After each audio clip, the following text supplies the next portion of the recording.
बिस्मिल्लाहिर्रहमानिर्रहीम। तमाम तारीफ़ें उस अल्लाह रब्बुल इज़्ज़त के लिए लायक और ज़ेबा हैं जो तमाम जहानों का बनाने वाला और उसे पालने वाला है। करोड़ों दुरूद और सलाम हो आखिरी नबी मोहम्मद मुस्तफ़ा सल्लल्लाहु अलैहि वसल्लम पर। अस्सलाम वालेकुम व रहमतुल्लाहि व बरकातहू। नाज़रीन और सामीन, आज की हमारी गुफ्तगू का उन्वान सूरह बत्तीन की बरक़ात और फजीलत है। ये सूरत कुरान पाक के 30वें पारे में है।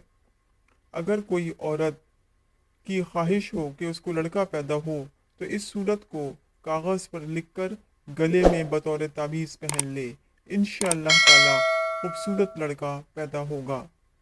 अगर कोई शख्स चाहे कि दुश्मनी ख़त्म हो जाए तो बाद नमाज इशा अव्वल और आखिर 3 मरतबा दुरूद शरीफ और दरमियान में 21 मरतबा ये सूरत पढ़ें। इंशाअल्लाह ताला 21 दिन के अंदर अंदर दुश्मनी ख़त्म हो जाएगी और उनके दरमियान मोहब्बत और उल्फत पैदा हो जाएगी।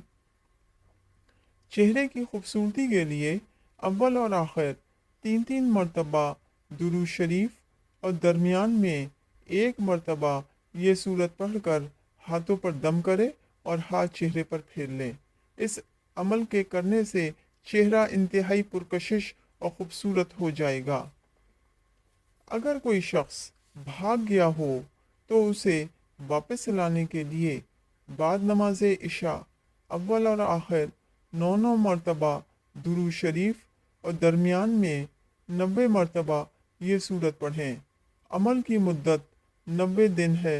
इंशाअल्लाह ताला अज़ीज़ 90 दिन के अंदर अंदर भागा हुआ शख्स ज़रूर वापस आ जाएगा। आमीन।